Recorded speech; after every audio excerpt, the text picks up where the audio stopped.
Hello my friends and welcome to Cruise118, and today we are going to be taking you literally to the other side of the world and back. Now with me, you probably noticed we've got Karen Worrall, who is our destination expert.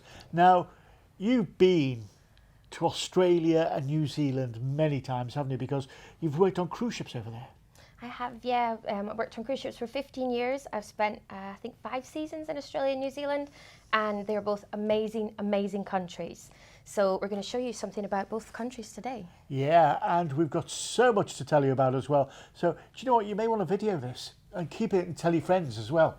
Now then, let's start off, shall we, with an overview of Australia, first of all. And, do you know, obviously there's the kangaroos and the opera house and, you know, it's all the stuff that you'd expect, isn't it? It is. Australia is such a diverse country. You've got fantastic reefs you can swim in, you can go surfing, the wildlife is absolutely incredible. You've got modern cities, you've got wildlife under the water, outside the water. We've got a Maori wrasse there in the Great Barrier Reef. There is Sydney, of course, which is fantastic, lots to see. You can get involved in Maori culture. You can go on different sports. There's lots of different outdoor sports. You can just relax at the beach. Fantastic shopping, fantastic walks. The animals are my favourite. There's just so much to see, and it's a very, very diverse country and so many ports, so there's a lot of exciting things to do there. It is, and the people there as well, they're so sporty anyway, aren't they? You know, the Australians love their sport.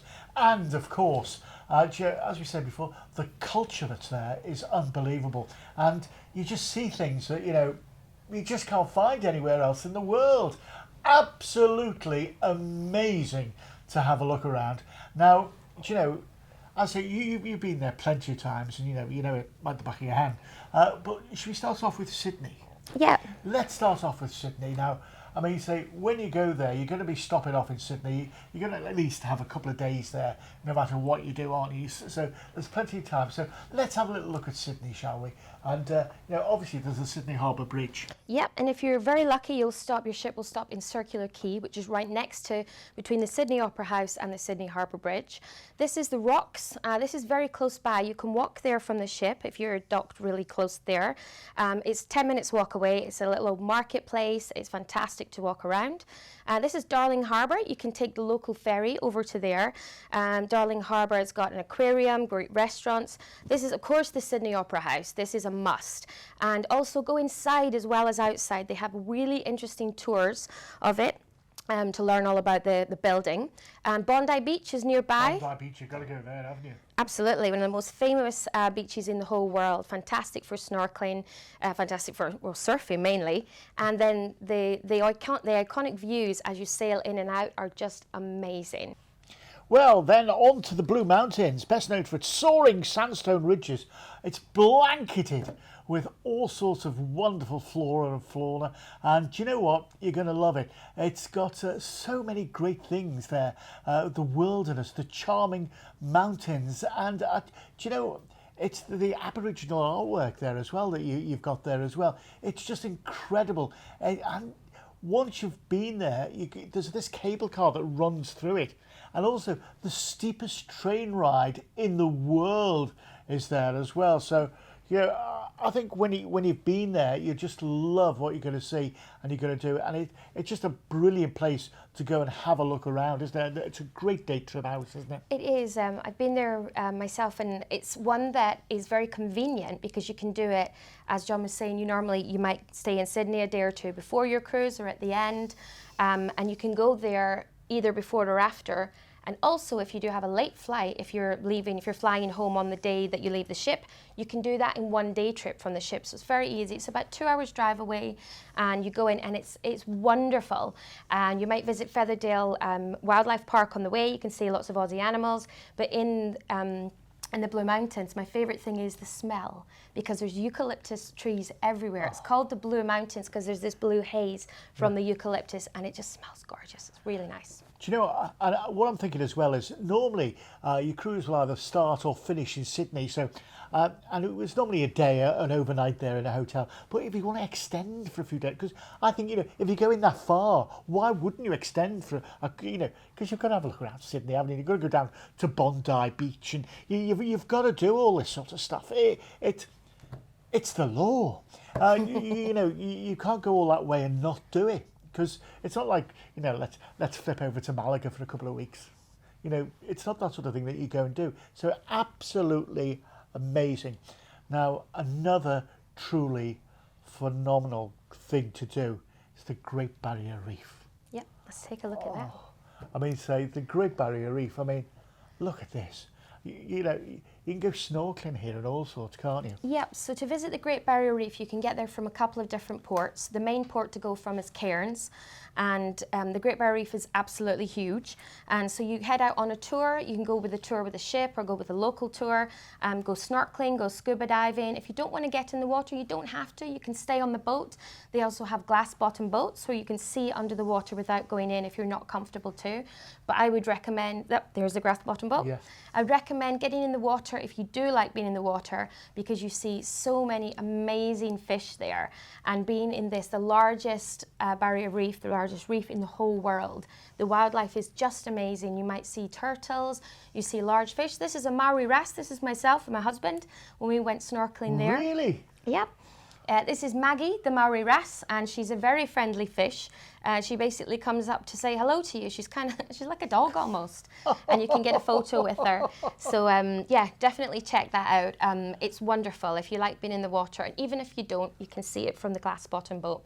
So That's the great thing, is that there's something for everybody, and also when you're on board as well, they do lunches and stuff like that while you're on the boats, don't they? So it's a lovely day out, and the sunshine, and then you see the coral, the colours of the coral are absolutely unbelievable.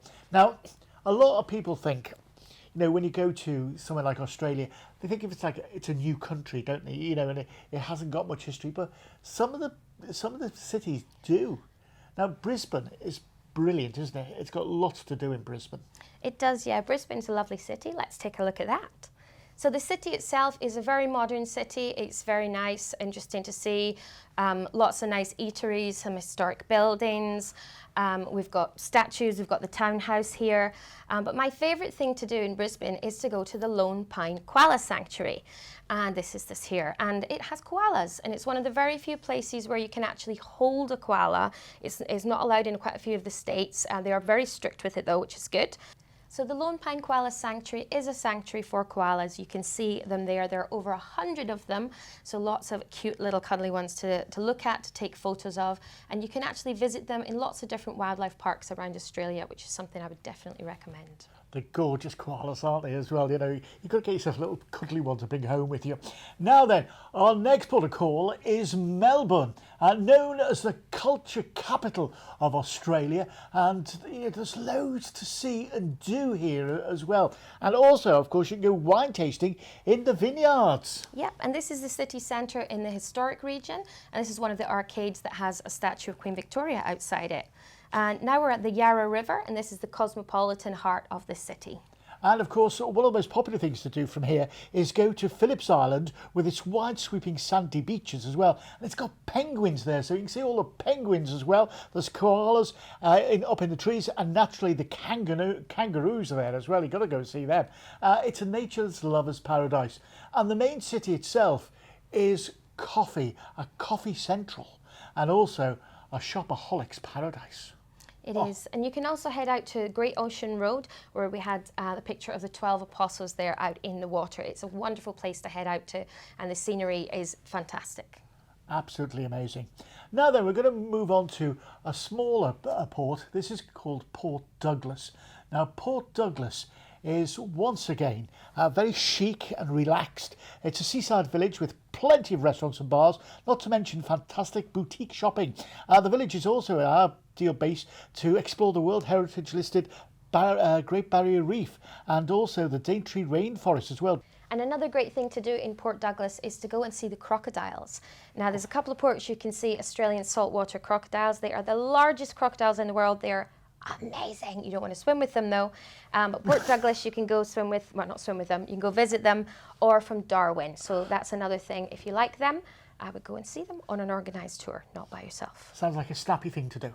It is a very snappy thing. Okay, should we move on then? We're off to New Zealand next. We are. So we're going to move from Australia over to New Zealand, and we're going to start off in Auckland. Now, Auckland is where most cruises begin in New Zealand. It's the largest city in New Zealand, and it's consistently voted as one of the world's most livable cities. It's got 2 harbours, one on each side, so surrounded by water, and has a thriving multicultural food and bar scene. Seafood is a specialty, and as are traditional Maori dishes. Marta Harbour is a nice day trip to visit, as is Devonport. And it's just a short scenic boat drive away, and the cruise ship docks right beside the local harbours, so you can take boat trips out from there.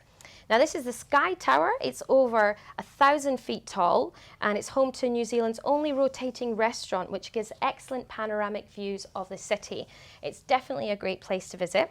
And my tip for Auckland would be to take a ferry over to the charming town of Devonport.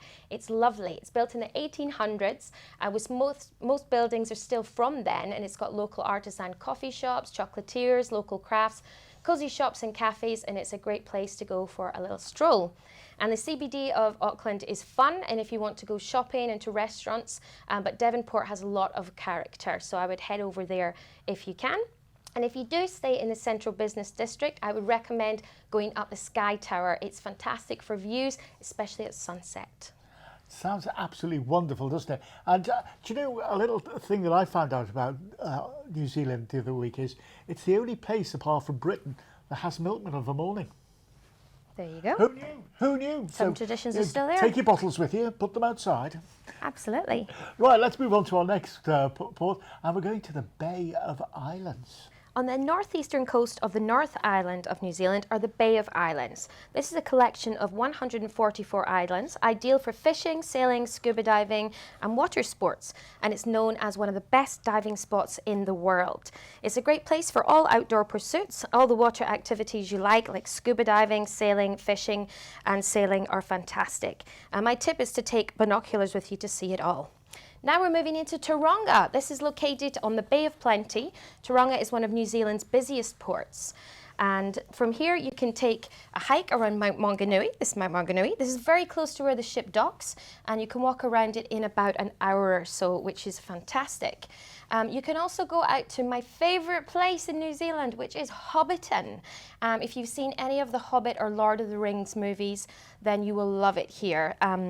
It's fantastic. You can learn all about the things that happened during filming as well. And you can also head out to Rotorua and Hell's Gate. These are sulphur springs. Some of them you can go in, some of them are far too hot for that. And this is a really beautiful place to come and visit. And it's one of the best trips to take out from Tauranga. It's about an hour away, so I would definitely recommend taking a tour, either with the ship or booking one yourself. You can also learn more about Maori culture. You can take a trip out to a Maori village where all the traditions are still happening nowadays. You can take part in different activities that happen, and you'll also be greeted with the haka dance. Now, the haka dance is more than just something that happens in sports games and the rugby. This is actually, it's a way that people will prepare to be prepare for war or to welcome people or just to feel strong in the community. So it's a really great thing to go and visit. Brilliant. I mean, see, the whole area sounds lovely, and you know, to relax in those baths and things. I mean, it's just gorgeous, isn't it? Mind you, I bet they smell a bit. Yeah, the sulphur is very poignant. Intense. Yeah. Right. You've got any top tips for that? I do, yeah. My top tip there is either go to Rotorua or to Hobbiton as your first things, I think, are the big things. My favourite personally is Hobbiton because it is just magical. You don't see any of the real world. The whole area is a village that was made for the movies. It's in a valley. You can't see any sight of modern life. There's no cars, there's no electric pylons. And the way that they have the houses done up, the main ones for the main characters, they have 2 versions, a big one and a small one. So that when the hobbits go past, they go past the big one. The doors are much bigger, so they look tiny. And then they have a small one, so when Gandalf goes past, He looks massive, and it's very, very cool place to visit. And the guides there are fantastic. They tell you lots of stories about what happened during filming. And my favorite is there's a little small pond that you'll see when you're there. And it's full of frogs, and you'll hear the frogs. Now, while they were filming, the frogs were still there. And you're trying to film, and then all you hear are this little frog chorus in the background. And so they actually had to employ someone who, their name is on the credits, they were the frog wrangler. They used to go in every single morning, this is true, and they would take all the frogs up in a net, take them away about 3 miles down the road, pop them in another pond. They were nice and safe, but then by night time they would have hopped back home because they liked their pond. So every morning someone had to go and wrangle the frogs, take them out again, so you couldn't hear all the frogs during filming. Hence the phrase, mad as a box of frogs. Right, let's move on now, shall we, to the capital, Wellington. Absolutely. So Wellington is the capital of New Zealand, and it lies on the southernmost point of the North Island. It's where the political headquarters of the country are, and it has a vibrant food and coffee scene and great museums and parks. Mount Victoria Lookout is a great place to visit and gives beautiful views across the whole city. And to get there, you can walk up or take the cable car, and it's only 7 minutes up there, and it's a great place to visit. You can also head out and see the colonies of seals that are nearby, just along the coast, which is a fantastic thing to do as well. Or visit Zealandia, which is a wildlife park that has birds, it has reptiles, and it's a great place to see some real New Zealand wildlife up close and personal as well. So it's a good place to visit too. Sounds absolutely wonderful. Any top tips? I've got 2 top tips. I would say when you go up to the Botanic Gardens, you take the tram up and then walk down, and there's a place called Lady Norwood's Rose Garden. It's at the bottom. They have over 200 different species of rose there. It smells gorgeous. It's lovely to visit. And I would also say go to Te Papa Museum, which is on the waterfront, and it has exhibits that are there all the time about Maori culture, about the geology of New Zealand, and they also have different exhibits that change. At the moment, there's one called Gallipoli on, which is all about, it's called Gallipoli, the Scale of War, and it's about the battle in the Second World War in Gallipoli that New Zealand was involved in. It's very poignant, it's hard hitting, and it's going to be there till at least the end of April. But they change it, and the museum's free, so check it out. Good one, good one.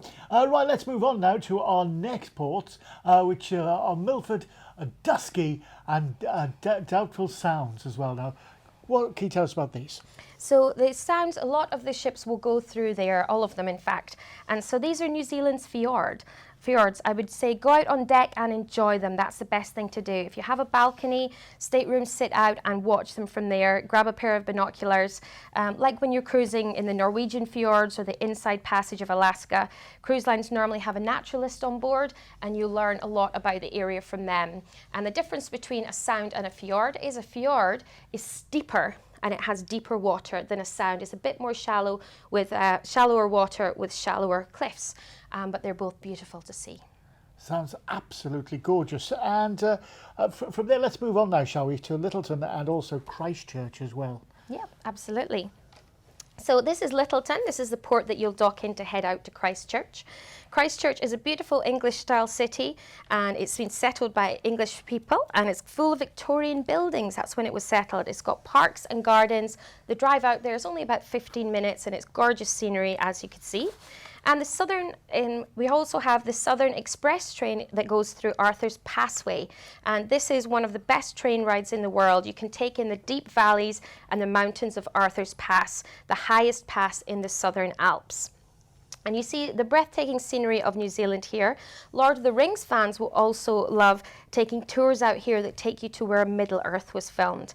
And you can also see sheep farms and see sheep shearing happening. This is still very prevalent there, and you can go and see what locals live like out in the countryside here.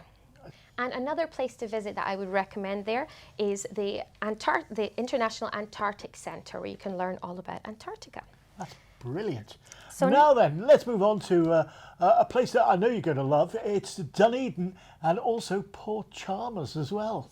So Dunedin is the second largest city in the South Islands, and it boasts a proud Scottish heritage and culture. The name Dunedin is a derivative of Edinburgh, and there's a statue of Robert Burns in the octagon in the main square of the city.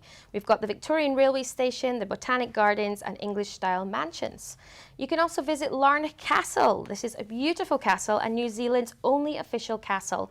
It dates back to 1871 and has a lavish history full of scandal and intrigue, plus gorgeous, well-kept gardens.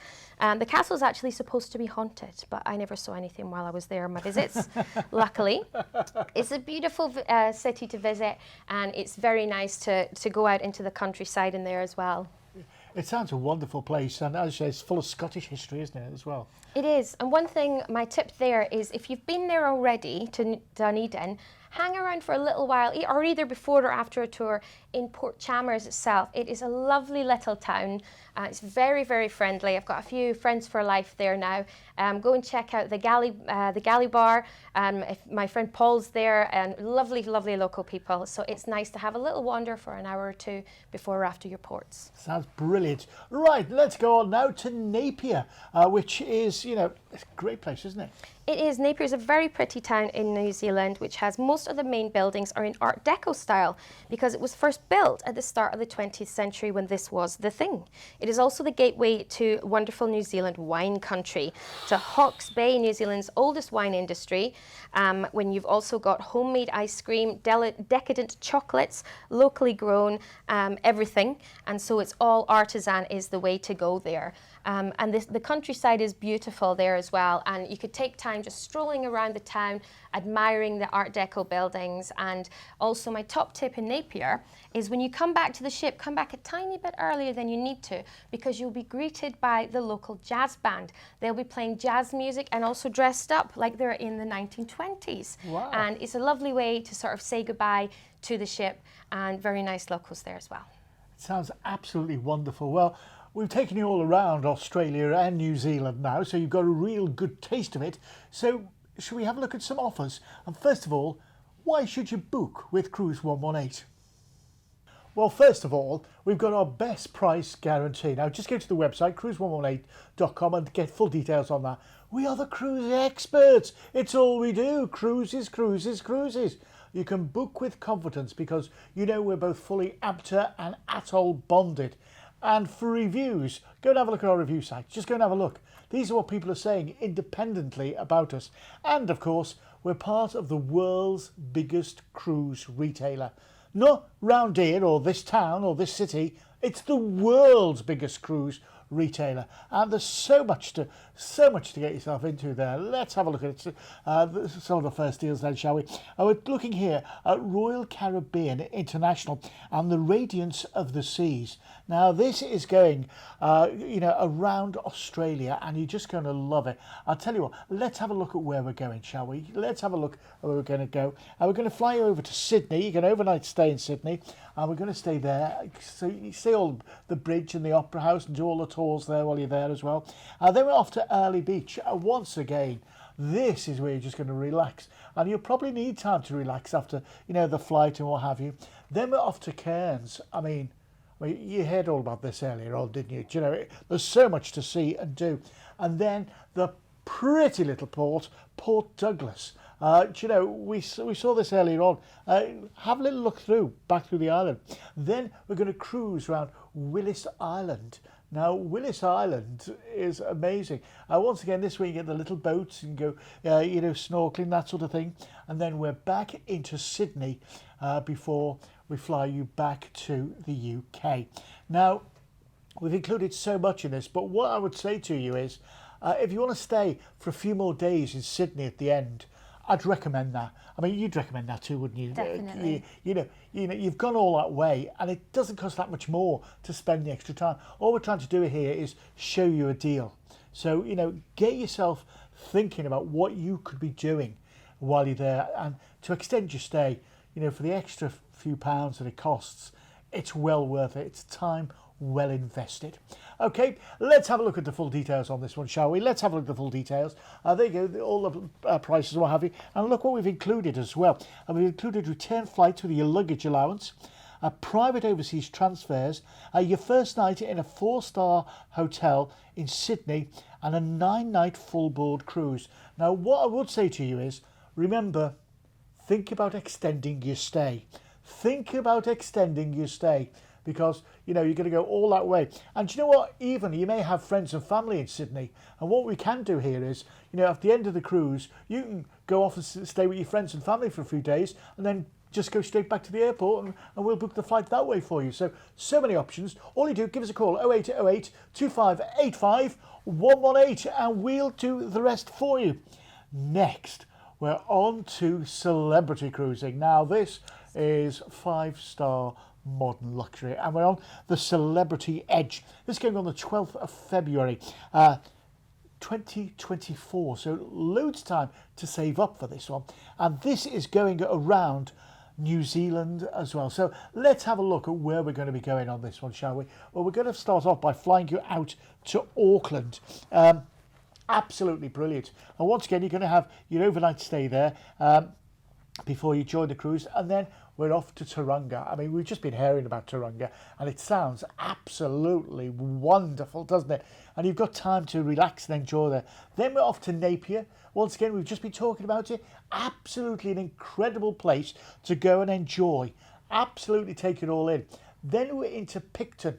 And once again, it's small, but it's gorgeous. It really is. Lots to see and do here.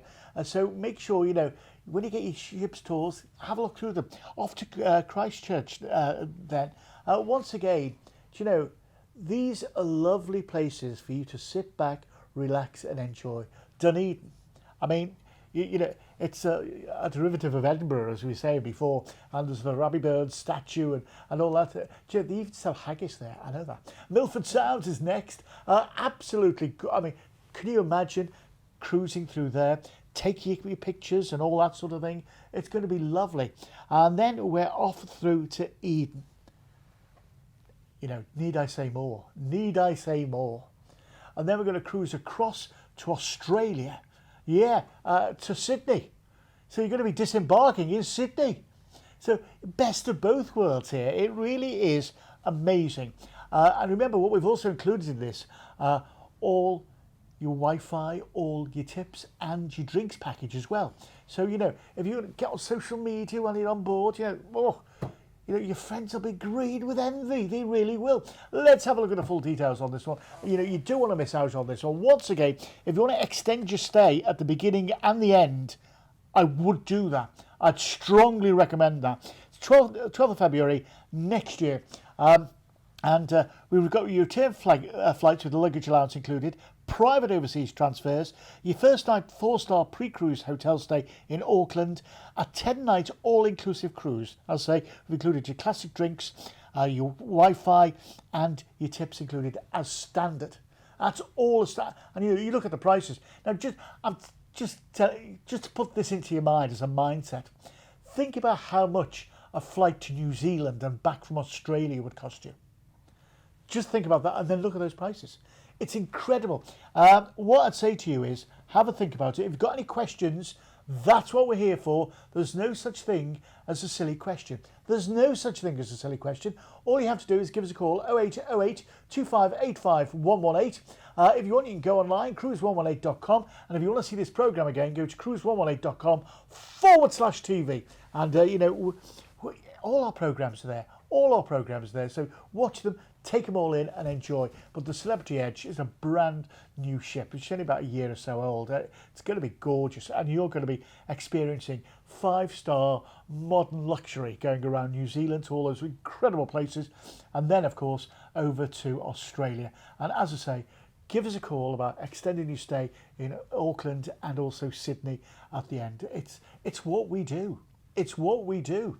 I'd say it's absolutely incredible.